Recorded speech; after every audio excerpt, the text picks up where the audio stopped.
My name is Aisha Harris. I am a writer, editor, and podcast host at Slate. This is, I'm just really excited to do this. This actually comes from a segment on my show, Represent, called Pre-Woke Watching. And we are going to talk about some of our problematic faves, about the things that we once loved, and then when we became our very woke selves in our later lives, discovered that the movies or TV shows that we loved had a lot of issues with them. And so we're actually going to kind of go one by one here, and I think we are going to start with Jenny first. Now, Jenny Yang is a very smart, brilliant, and funny comedian. She is the, are you creator of Distorted TV? Disoriented Comedy.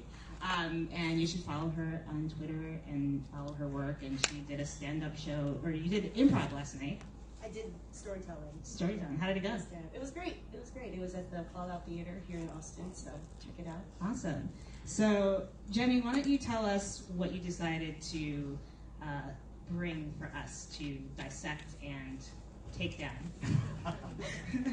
Okay, y'all. So, you know, the theme of today's panel is what it means to sort of view the old stuff that you loved growing up with a whole new pair of eyes, right?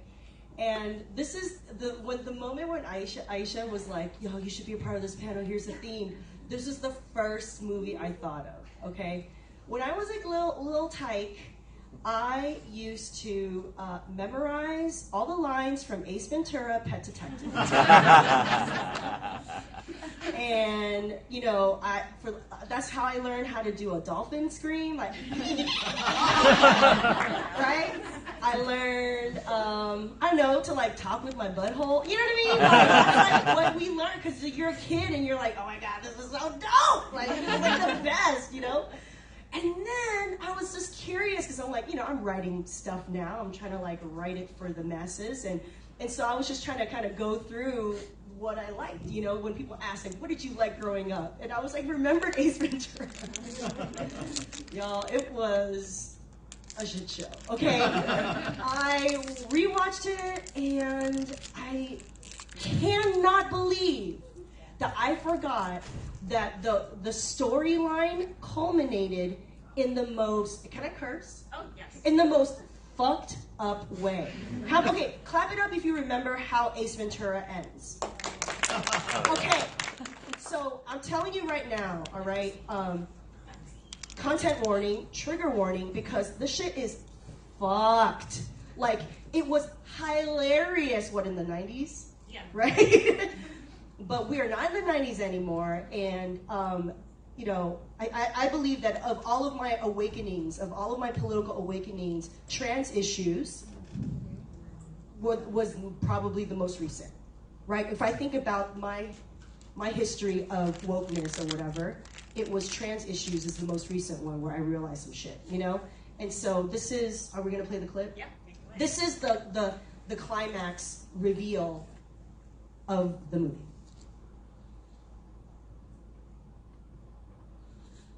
Not Mulan. No. It's cool. It was Mulan. Sorry. That's okay. And just so you know, he's a detective who's supposed to investigate pet stuff that involve like the Miami Dolphins. There we go. Yeah. And then the woman, she is the villain, quote unquote.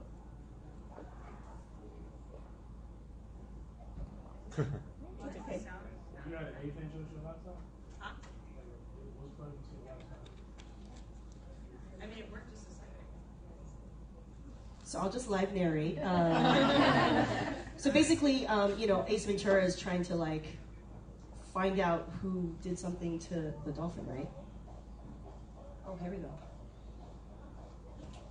Nope. That doesn't sound like it. Yeah, that's okay. So, Where is that coming from? did someone help?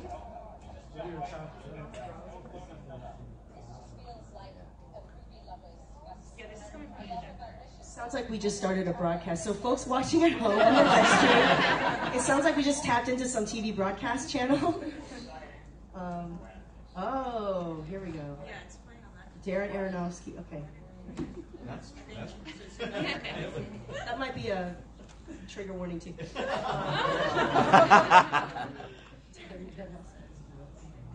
So. It's not Louis Einhorn! She's a man. He's lying! Shut up!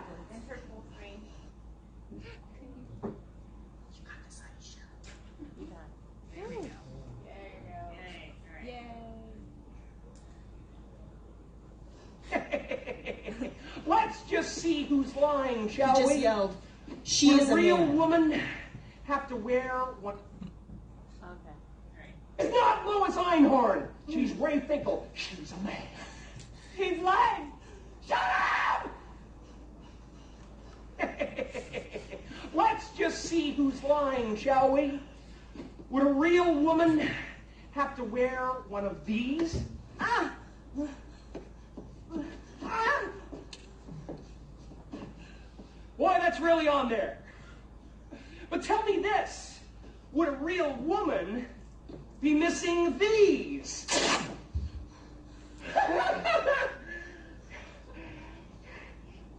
That kind of surgery can be done over the weekend. But I doubt very much if he could find the time during his busy schedule to get rid of big old Mr. Knish.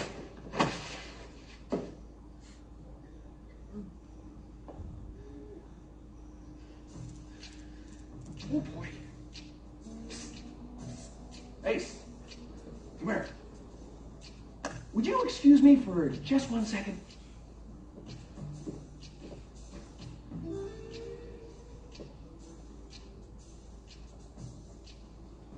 Ladies and gentlemen, my esteemed colleague, Mr. Marino, has just brought some new evidence to my attention. Now, history has certainly shown that even the most intuitive criminal investigator can be wrong from time to time. But if I am mistaken, if the lieutenant is indeed a woman, as she claims to be, then, my friend, she is suffering from the worst case of hemorrhoids I have ever seen! That's why Roger Pedactor is dead! He found Captain Winky!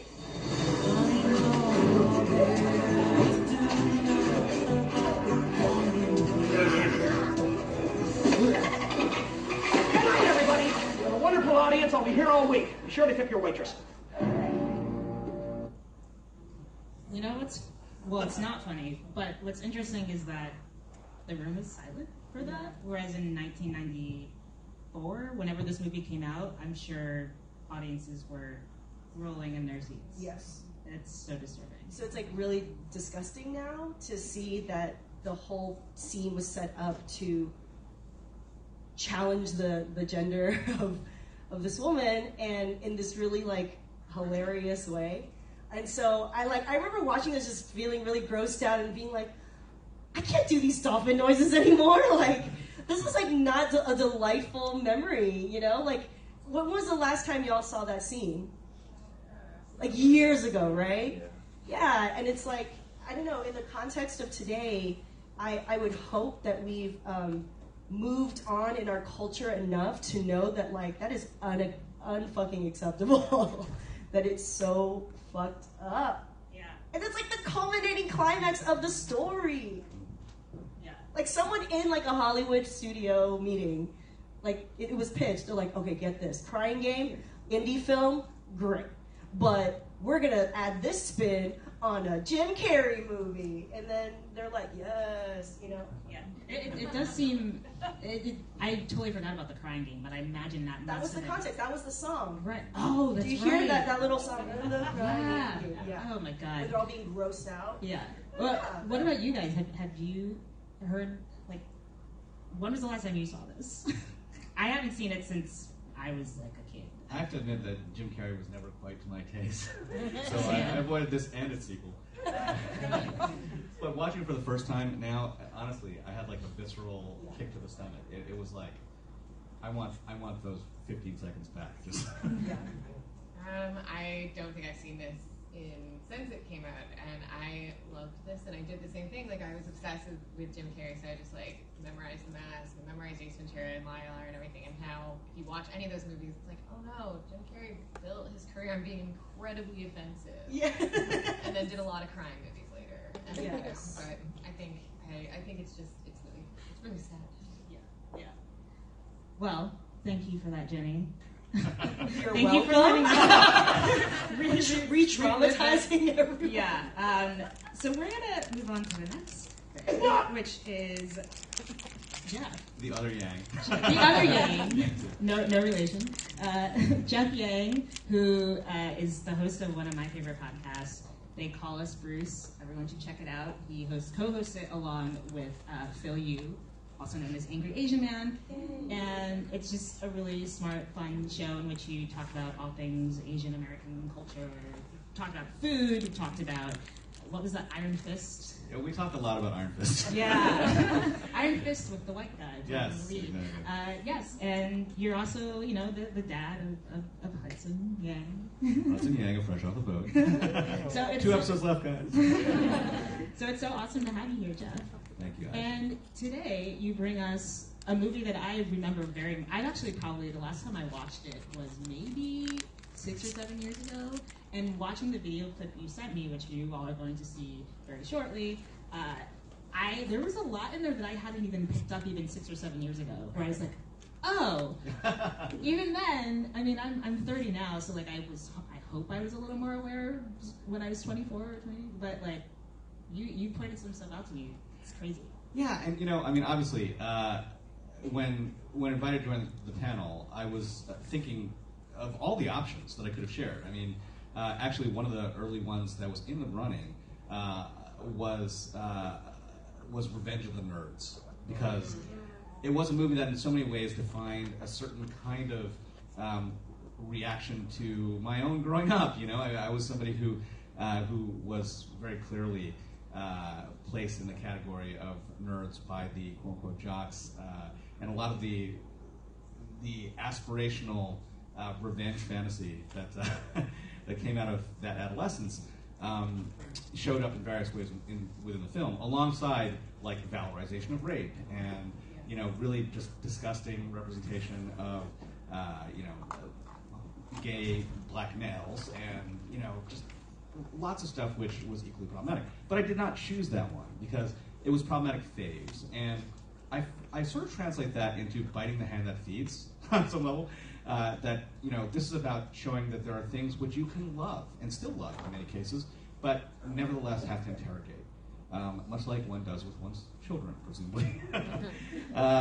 By the way, Fresh Off the Boat was also in the running. I just felt if I did Fresh Off the Boat as my segment, I might actually get some phone calls. So I chose Mulan, and Mulan's to me still a milestone film. It's still the only one after many presentations of stories from European fairy tale fantasy culture heroes who almost all were exclusively blonde and white and fair, quote unquote. We had a story coming from another culture, one from which I come, and one which also tells a story that disrupts the notion of princess, right? Or so we think, right? It's something that challenges gender roles and gender norms. But when I rewatched it, I realized it does so, but it does so in a particularly Disney of that era fashion, right? So there are some things here which I think, more than anything else, are problematic because they're kind of tropey and cliche, but also because they reinforced some of the very things that we're trying to challenge.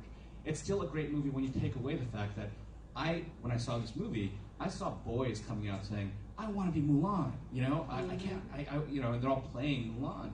That's amazing. But to get there, they had to go through a lot of stuff. So this is actually a selection of different snippets through this animated classic. Who am I? I am the guardian of lost souls. I am the powerful, the pleasurable, the indestructible Mushu. Oh, pretty high, huh? So,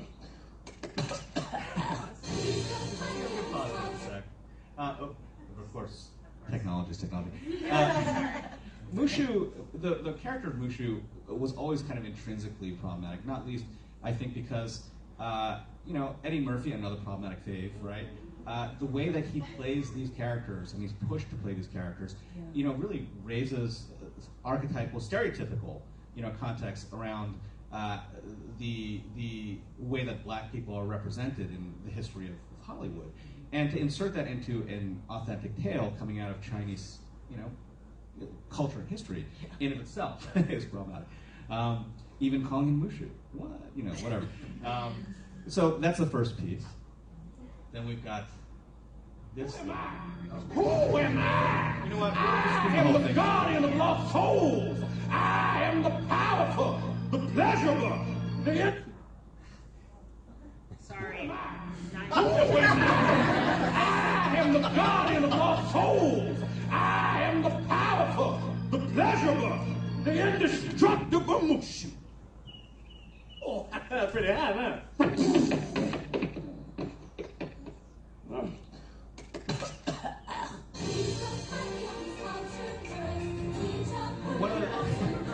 One of the larger issues also around how Disney represents culture is that it tends to blur and blend lines between different unique ethnicities.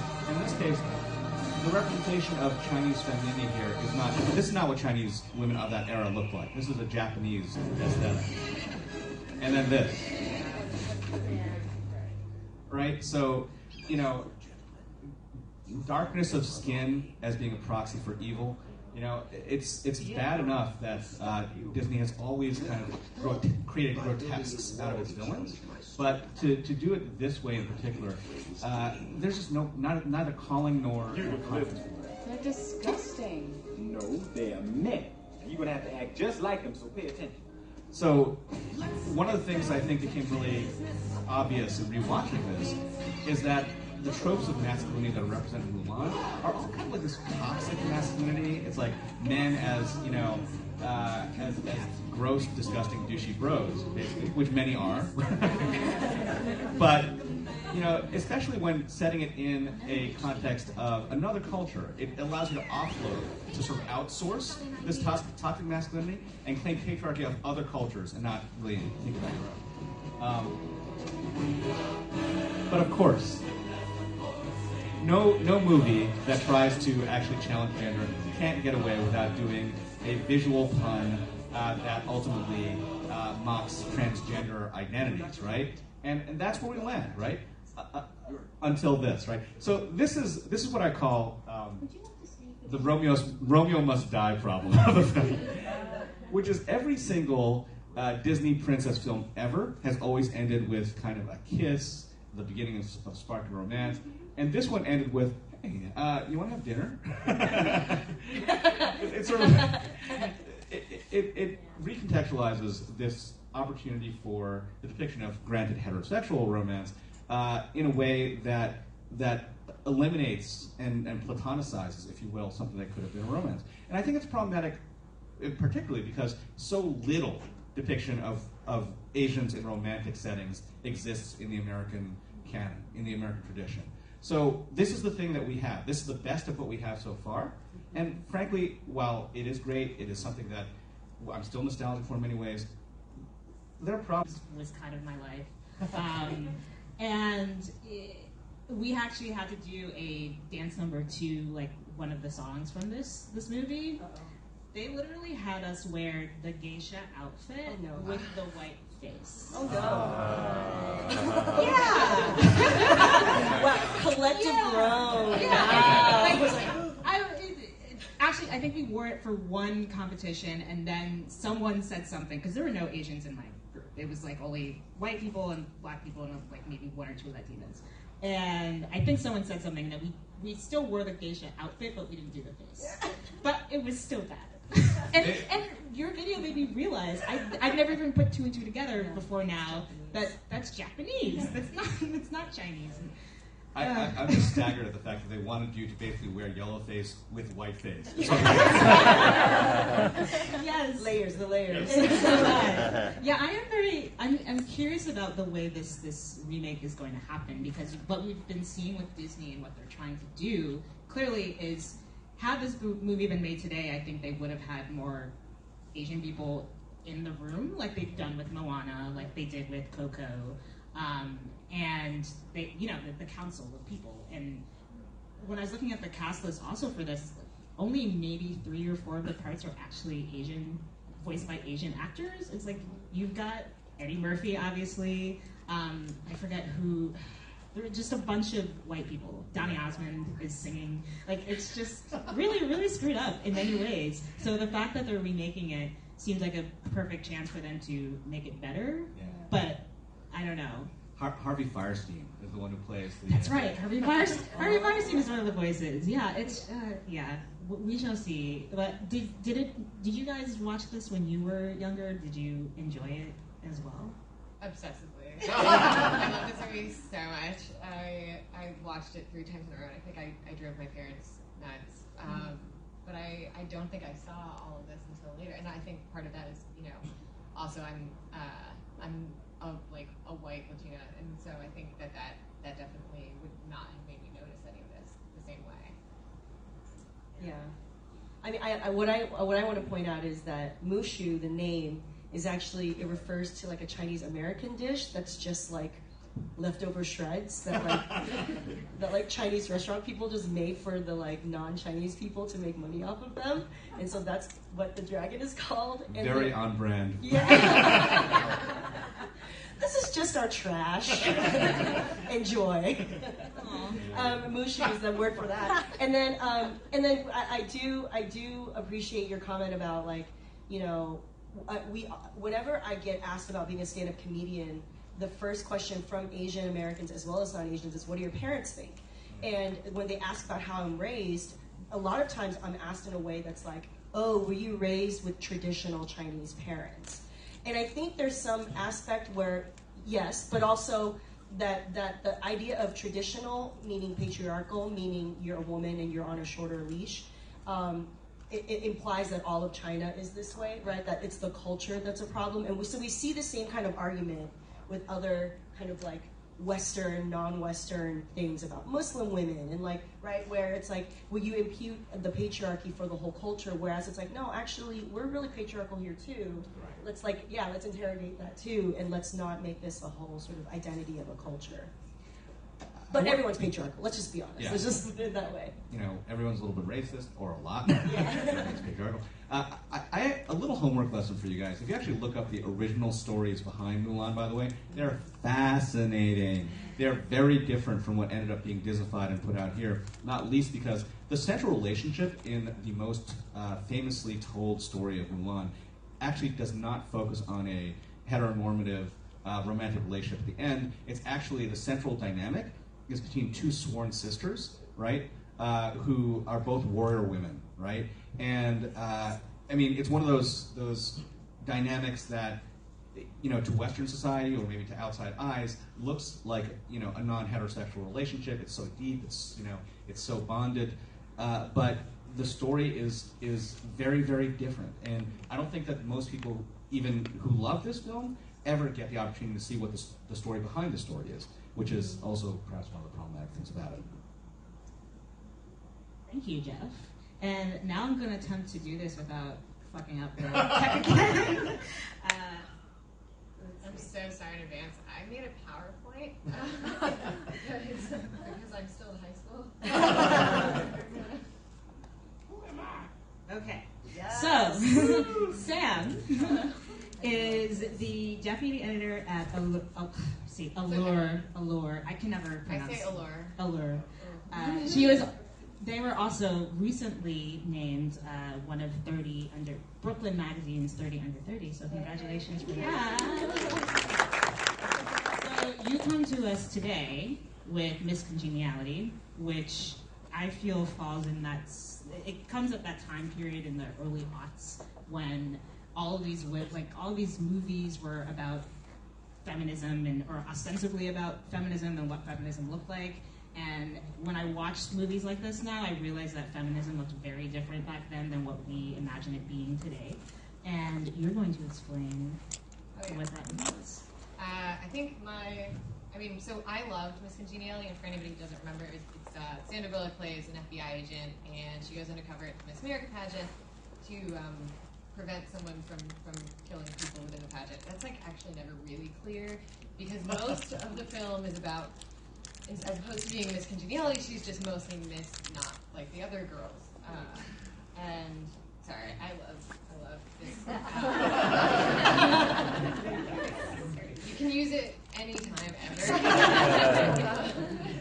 But yeah, so I think I loved this movie because growing up, it combined my two biggest interests, which are beauty, and then also she was really good at martial arts, and I at the time was like, oh, I really want to be good at sports and athletic, and at the same time, I also kind of conflated beauty with weakness, because that's what we're told for our whole lives, that if you have an interest in any form of beauty, that means you're vapid or shallow, or there's something non-intellectual about that. So I thought that if I kind of juxtaposed that with being athletic in some way, that somehow that made me better. And so I thought her character was really empowering. And when you watch it again, it's really, really not, because the entire time she just mocks other women and mocks femininity. And the first thing upon rewatching is that she gets a makeover, and it was made in 2000, and it's just like every other makeover scene in that era, where it's very she's all that walking down the stairs, and you're like, oh wow, she combed her hair, I guess.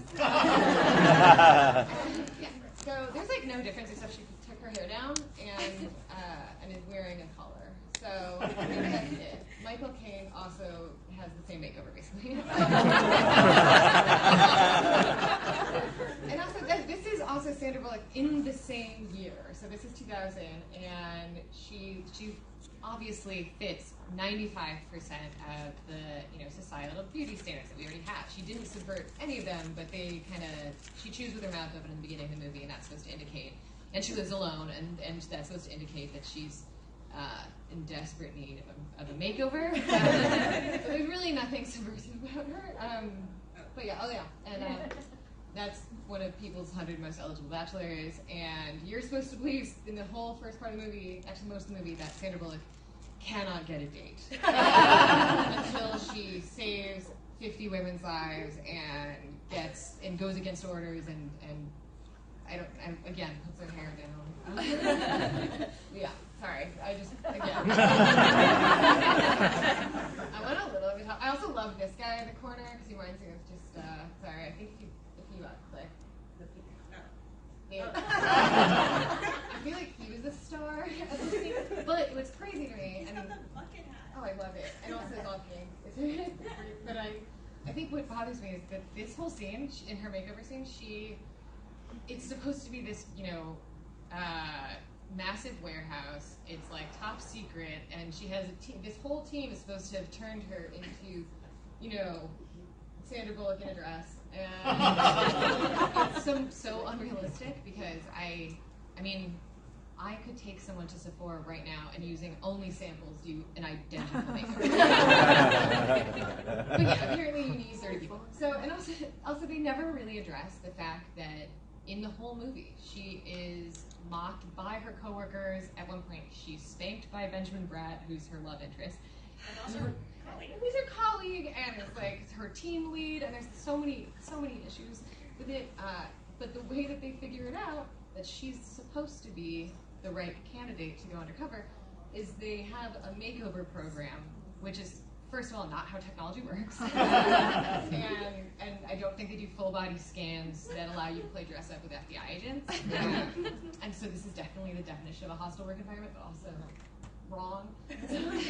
So he tells her she has to wear a bathing suit, and Operation Thong is what he calls it. But that's never addressed. It's just a comedic point. It's oh, this is actually really horrible.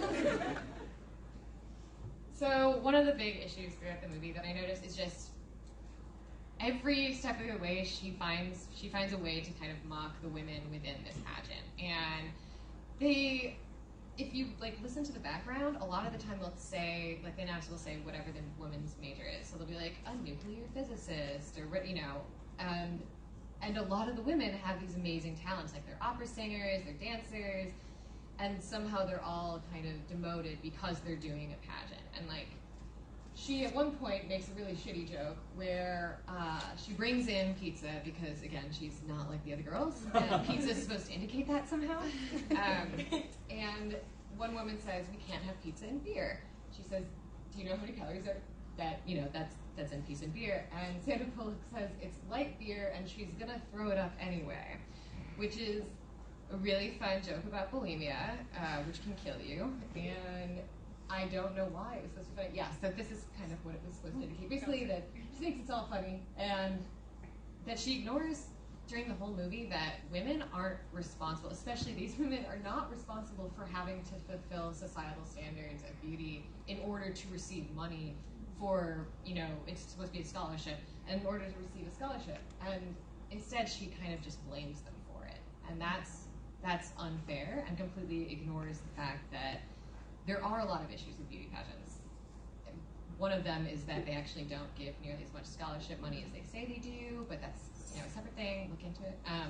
But also the fact that there are so few women of color who have ever won Miss America, which obviously reflects society, like ethnocentrism, and it's just there's also nobody who's trans, there's nobody who's non-binary, and there's no one who's a woman of size, and somehow this is all the women's fault, and not the fact that society's just like that. And the movie could have found a really smart kind of way to mock that, but instead they just mock these women for being like unintelligent, even though somehow they managed to win pageants in massive states and among like hundreds of other contestants. So, so at one point, he asks, what is the most important thing our society needs? Every other woman says world peace, and that's supposed to indicate that they don't understand what's going on in the world. She says that would be harsher punishments for parole violators, which confirms that she actually has the wrong idea. World peace would actually be better than making the justice system harsher, because it really doesn't need that. But yeah. So this kind of emphasized the point. Just Vanessa Williams, for anybody who doesn't remember or know, in 1983, she was one of the first black women to ever win Miss America, and she was victimized by Penthouse magazine, who bought and published, without her permission, nude photos of her. And that was supposed to deliberately embarrass her. It did humiliate her because of the way that, the media ran it. And she was forced to relinquish her title. She didn't get an apology from Miss America for 32 years, until 2015. So she had to live her whole career, and really, she's had an incredible career, but also she had to build that and constantly had that mentioned in every article about her until probably Ugly Betty. So, which is, they could have called out lots of other shitty things about these pageants, but instead it was just like, no, the women in them are stupid and, vapid and only understand lip gloss, and that's really, really dismissive, and also dismissive of everything related to femininity. So yeah. So, sorry, I love thinking face emojis. So that was Vanessa Williams. But yeah, there's also, so this is the most famous kind of line, I think, is he asks her, describe your perfect date. And she says, that's a tough one. I'd have to say April 25th because it's not too hot and not too cold. All you need is a light jacket. And this is supposed to say that Cheryl, Miss Rhode Island, is an idiot. And in reality, I think it's fucking brilliant. This is a rude prompt. And also, it's like, okay, if you're judging anyone's personality, like, there's no way to gauge what a perfect date is. And so I think that this was the most genius line. Good for Cheryl. So there's only one, I think if you press it, you can see the GIF, but it's only one kind of almost quote part, and it's Miss New York, who's a black Latino woman, and she says, I want to let all the lesbians out there know if I can make it to the top 10, so can you. Except right after this, they carry her kicking and screaming off the stage, and so, it seems like it's going to be a kind of nice moment, except for then they also have this sort of patronizing portrayal of a black woman who's like out of control, and that's her moment. Like that's the only line she really gets to like shine. Other than that, I think her only other line is "sup girl," and that's literally it. Otherwise, they don't give her any other. So, sorry, that's me. So thorough. You are a journalist. Nice sourcing. Yeah, excellent work. My research department was like, put a bibliography. So, long story short, Miss Congeniality, not nearly as well as I had hoped as a kid. Would you, like, if you had a child, or even if you had like a nephew or a niece or someone who you were close with who's younger, would you watch it with them? Would you like want to watch it with them? I have a nephew, and he's like 11, and I guess I should know that. I think he's 11. He is definitely woke, and I think he would actually be like, that doesn't make sense. How come I can't? He's asked me before why there aren't any glitter boots in his size, and that made me really sad. So Your mission is now to buy him glitter boots. Yeah. Like, I would show him this, but he'd be able to write this presentation better than I could. So yes. Awesome. Well, that feels like a really teachable moment. I feel like a teachable movie. So I will reveal one of my, as we were talking about, we all have lots of problematic faves. Yes. Mine is actually one that I don't actually think I still like it. I actually think I hate it now. Which is too bad because it has like an 83% on Rotten Tomatoes, so I guess I'm like going against the grain here. But when I think I saw this for the first time when I was maybe 14, 15, like maybe even middle school. I don't really remember. But I remember seeing it and thinking, wow, this movie is like really saying something about racism in this country. And I was like young. I was a teenager. I was probably still in the womb. I was not awake at all. And I saw this movie, and it became one of my favorites. I owned it on DVD. That's partially why I was able to cut this video so easily together, because I still own it. I did get rid of it. I have it digitally, so I feel better about that. But essentially, it is American History X, and it does not hold up well. I don't think it does at all. And one of the reasons I think that is because, in Insecure this last season, when Tasha calls out Lawrence and is like, "You're a fuckboy, but you think who thinks he's a good guy." Wait, that's you? I'm that guy. The guy said in the front, if you missed it, that's him. Good for you for recognizing that. Yeah. Thank you. You're woke. All right. It's a start. I just figured that out. You figured it out. Hey, It was time to I'm change. so glad you have that awakening. So this is a movie that thinks it's really woke and it's not. And even the director himself has actually sort of when it came out, he condemned it and said that this wasn't the original movie that I had, and apparently Ed Norton and some other producer or something like cut it together. And so the director, Tony Kaye, he was like, "Can I just put a different name on it?" Like, he was like that ashamed of this movie. I don't know what the original movie would have looked like, I don't know if it would have been more nuanced than this, but it's not. Essentially, if you haven't seen American History X in a long time, Edward Norton plays this man named Derek who's a neo-Nazi, white supremacist, skinhead, whatever, in California, and he goes to prison for murdering a black guy, literally curb stomping this guy. Oh, it's terrible. I'm not going to show that scene. And he goes there, and then he has this awakening in jail, and comes out, and he gets out and he's like, "I'm going to renounce everything that I did," but it's too late in a sense for his younger brother, who was sort of indoctrinated before and has been taken in by the white supremacist leader. So my biggest issues with this movie is that there are two black characters who serve as the awakening for Derek, and the way they service his awakening is just it's so racist in a way. One of them is when he's in jail, he is with this.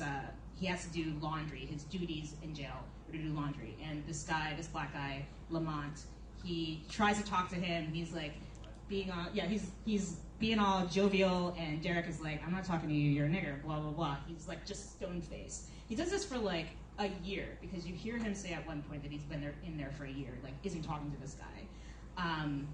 And then suddenly, a year in, he's aligned with like the skinheads in the jail, but he sees the leader of the skinheads in the jail doing a deal with a Latino guy on the other side, and he's like, I can't believe he's doing this. Like, he's betraying our race. Why is he doing a deal with the Latinos? And so that turns the white supremacists against him. There's another horrifying scene in which he's gang raped. And so this gang rape, in a way, leads to him realizing that black people maybe aren't so bad. And then he starts like talking to the black guy finally. So anyway, the two scenes I'm going to show are back to back, and you'll see him renouncing this white skinhead, and then you'll see all of a sudden he's like buddy with this black guy, because that's how quickly racism can be eradicated from someone who killed a black person by curb stomping them. What are you doing? You know what he tells me? He goes, it's better than the pig I just tried to fuck.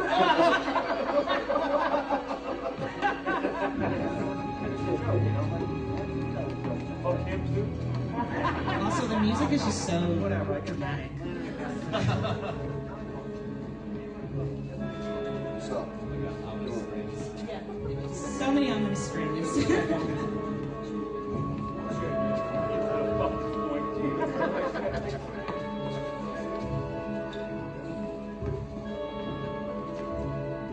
He was taking it from the Mexicans and dealing it out to his own people.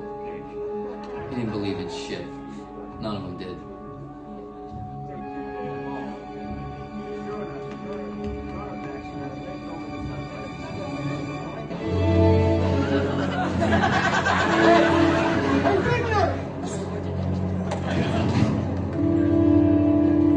It's actually just a really badly made movie. Like, everything else aside. And now, this is the next scene. What? Come on, man, don't look at me like that. You know what that smells like, right? Come on, man, don't tell me this smell doesn't remind you of a woman. God, I miss the smell, man. And the job I had on the outside wasn't much better than this one. But at least I got to go home every night and lie down next to this sweet smell, man. His defenses are being broken down as he speaks. You got a woman? Yeah, you got a woman, man. Let me give you some advice, all right? She comes to visit you. Whatever you do, no matter what, don't let her leave here in a fight, man. Don't let her walk out of here with a bad attitude, because if you do, you spend the next week wondering if she's out there getting her fuck on with somebody else. You know what I'm saying? So when she comes in to see you, man, it's nothing but sweet talk through that glass, man. Send her away, float, all right? Because it's not like the real world. You know what I'm saying? Where you can fight, but it's cool to fight because you can make up and have that make-up sex. You know what I'm saying? That angry sex. That sex with an attitude. Where you just lay on your back and let her take out all that aggression on you. All guys know that, man. That's that good sex. That's that pow. Let her get on top, and she's going to punish you first, right? You've been a bad boy, huh? You've been a bad boy, and I'm going to punish you. I'm going to put it on you. Don't you ever let me catch you looking at another woman. Yeah. I may forgive you if you bring it. I think I can. I forgive. Oh, right there. You're hitting it. My spot. That's it, right? Yeah. Yes. I forgive you. I forgive you. I forgive you. I love you. And now they're BFFs. It's that, like, this dude is just straight up out of like Comic View or Def Comedy Jam, like, and that's literally the only purpose he serves. Is he makes him laugh, and the other white guys are doing something that betrays his whole MO of being a white supremacist.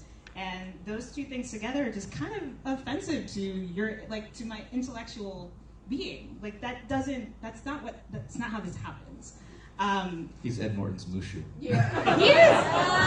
He's bringing it back. He's Ed Norton's Mushu. But honestly, like whoever wrote that monologue for that character, when they were like finishing that last line was like, Right? They were so proud of this is his moment. Yeah.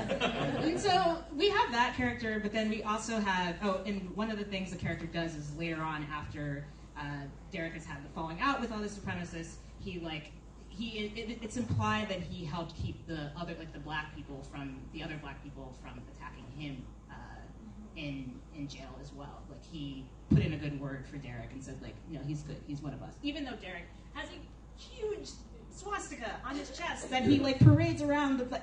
So this character also we never understand why he would be so cool with Derek. And he doesn't find out why Derek is in there. I don't think he finds out that he was there for corpse hopping.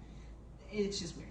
The other black character is Sweeney, the principal, and he, for the whole time, he's trying to get Derek and both his brother Danny, the younger brother, he's trying to keep them off that path. And there's a scene that they have, it's supposed to be this profound scene. This is directly after he's been gang raped, he's in the hospital, and the principal comes to see him. He's like, I want to save you, you're going down the wrong path. I don't know why he wants to save him. Again, it's not clear.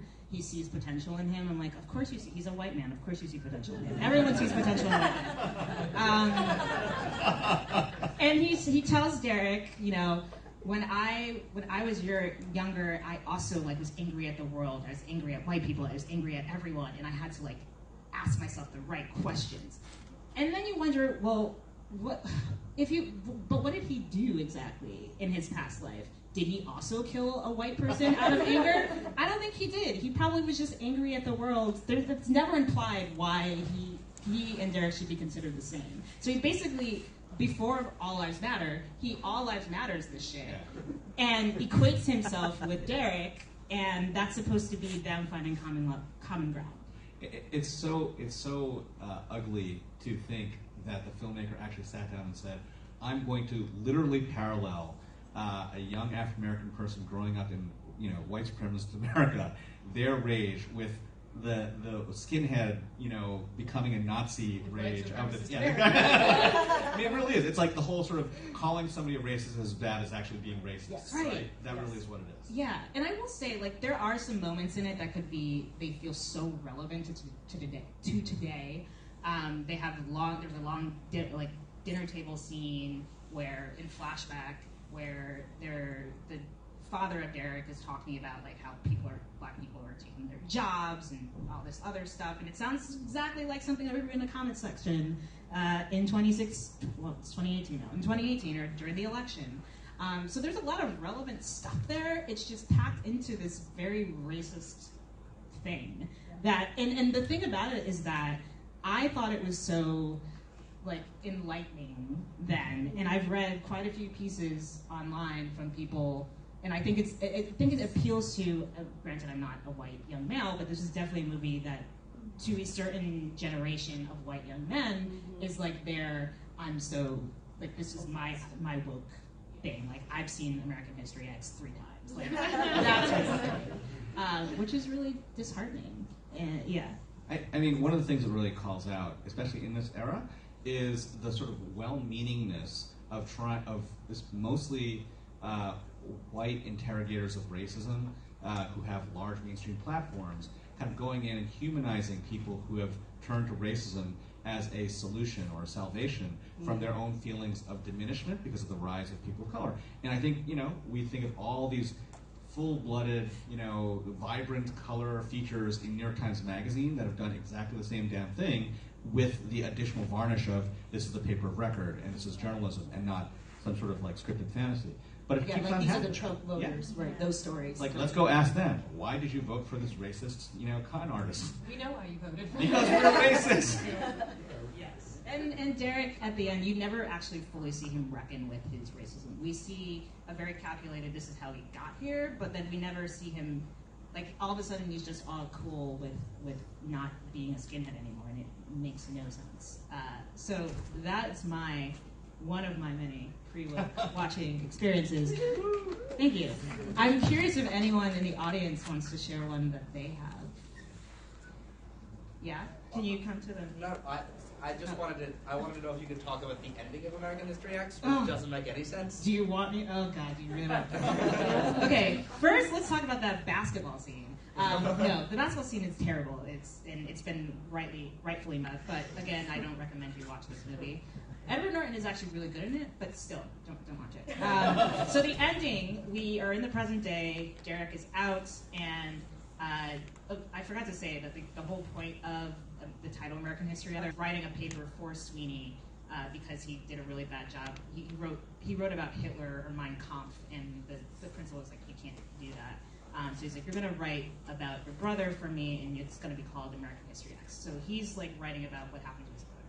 And so Danny is basically already pretty much indoctrinated, but after hearing Derek's story about becoming all of a sudden not a racist anymore, he's like on the right path. And then at the end, he's shot by a black kid who he had like an incident with earlier, watching it, he's like running in. Derek runs into the school after it's happened in slow motion, and then comes in, like, goes into the bathroom where his brother is dying and is bloody, and then Derek says, "What have I done?" And I was like, "Oh my God, I can't believe he said this." So that ending is, as well as being terribly shot and edited, in a way, also just like perpetuates this notion of that's the third black character, and that third black character is just this violent guy who like doesn't, I don't even remember if he has any lines. They just like bump into each other in the bathroom, and he's like offended or something. It just taps into like this whole like boys in the hood moment, like where it's just like black men are all, most of them are violent or have violent past, and the way in which they just do like, in a way I feel like it redeems or makes us feel even more sympathetic for Derek, even though we shouldn't really feel sympathetic for him because he's the reason in a way that like Danny was shot. And I don't think we need another reason to feel sympathetic for him. Like the movie does a good job of doing that already. So it feels like this, like just overly wrought, like pulling out the rug under you ending. That's how I feel about that. Aisha, yes. Can I take a stab at like a step back at all of these? Because hearing this is like kind of overwhelming. Like everything is shit. Like that's how it feels right now, right? Doesn't it feel like that? And I just feel the weight of like I feel like us going through these examples in such detail around story and representation and portrayal. I feel like this is the feeling we're getting now that we have Twitter. You know what I mean? Like where like people who previously didn't have access to critiquing things, we've had the opportunity to critique things now. And so this feeling of weightiness, I feel like is what like most people feel now, because they're like, we can't enjoy anything anymore, right? Yeah. And so I don't know if you have any other questions, but I just have so many thoughts. Yeah. And can I just like, because okay, so when I'm sitting here, I'm thinking to myself, in light of Me Too, right? In light of the outing of problematic figures, I feel like what this poses for us as a culture and as a society is how do we as a community decide to consume this art from now on? Do you know what I'm saying? Like I feel like that's like a question that we haven't resolved, right? Yes. So for example, Bill Cosby and Woody Allen, right? So I feel like, you know, maybe we should sit down and do like a whiteboard session about this, because I feel like there could be like a whole like framework, you know what I mean, around what does it mean to responsibly consume art. Do you know what I'm saying? Like, because I feel like people will make the argument we should separate the artist if they've had some personal infractions from the art, right? So there's that argument. And then the other argument is no, the personal is their art, you know? But then there's also, like, I'm just thinking out loud, like, these are all the thoughts that I go through. It's like, well, maybe we can appreciate the artisticness in our heart and learn from it, but when it comes to how we vote in terms of platform and dollars, right? Maybe that's how we express our distaste. So, you know, people symbolically breaking their Bill Cosby records, or not purchasing any more things, or, you know, writing to a distributor to say, or a comedy festival to say, don't put Bill Cosby on as a show. I don't know, like, so I feel like there's like a whole range of like things we can do to responsibly post-woke consume art. Yeah. Sorry. I think a lot of it for me, is watching people who have done really shitty things who are still successful and still get investments. And I think that's why I get so frustrated when people do kind of separate art from artists for people, especially like Woody Allen. So just like, he has made the same thing over and over, and that's not even the worst thing about him.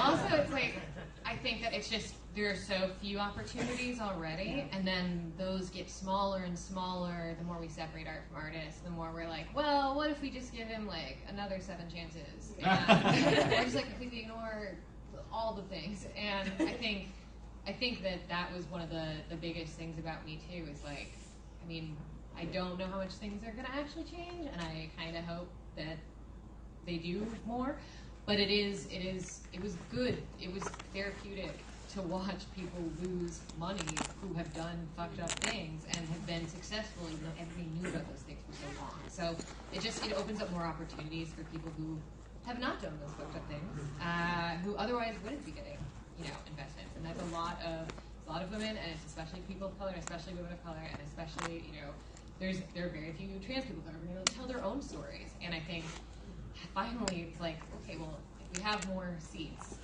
and they're not taken up by shitty people, then that can only be good for art. Yeah. I've written about this, but there's a present-day pop culture fascination with revival of the past, right? It is oddly in line with this idea of making America great again by exhuming our quote-unquote golden age of, say, television past and putting it back on screen again as if nothing ever happened, right? Like, for instance, Roseanne. Yeah. Let's bite that hand that feeds us ABC. The reality is that I'm not in favor of eliminating the darkness of our past. I actually think we have to hold it up to light. I'm not saying we should valorize it by any means, and we certainly shouldn't sugarcoat it. What we should really be doing is watching it with an interrogative eye, which is what this panel is all about on some level. So for instance, Breakfast at Tiffany's, it comes out all the time that once somebody wants to put up a festival, and then some people protest and say, oh, we never want to see that film again. That's not really, the film's going to be the film. It's not going to be erased from our memories or our culture or our canon. But if you put it on with a conversation. Put it on with people actually saying, this is what we really have to talk about, and let's move it farther downfield. Now, meanwhile, if somebody wants to remake Breakfast at Tiffany's and do the same damn thing again, then yes, let's stop that. Let's prevent future investment into things that are shitty, because there's enough shittiness already kind of atmospheric, right? That we don't have to inorganically inject more shittiness into the world. So, I think that to that point, people keep on making it sort of this binary thing. Yeah. Oh, we can either never address all these things, erase them from our memories and our present, or we can have art, and art is dangerous and irresponsible, and it's supposed to be that way. The fact is, art may be those things, but the way we think about art and how we perceive it, art isn't consumed until there's a consumer. So it's the audience that we have to change, not just the art. And I think that smarter audiences are the ones who come into rooms like this. Right. And I also think that, when it comes to this panel and when we interrogate these things, the point is to learn from our mistakes, right? And so, something like American History X, I'm not saying at all that a white director cannot try to tackle these types of things. I want them to, because I want white people to be dealing with this as much as people of color have to deal with it. But can we look at the way that movie was made and say, all right, this didn't work. You didn't have these people in the room. You didn't have, these people giving you guidance and getting involved. And if we look at these things, I think that we can see where the mistakes have been made and hopefully work on it. I think that something like Moana and Coco is a lesson learned from something like Mulan and something like Pocahontas. They learned their lesson, they had people in the room, they had people involved, and times, thankfully, to some extent, have changed. Something like Ace Ventura could not come out and not be protested heavily today. I believe that firmly. People would come for Jim Carrey and anyone who created that movie. So I think that's promising, and I'm glad that we're able to talk about these things and reminisce / exercise, our demons and all of that fun stuff. And I appreciate you all for joining us on this panel and everyone else for joining us in this room. Thank you so much.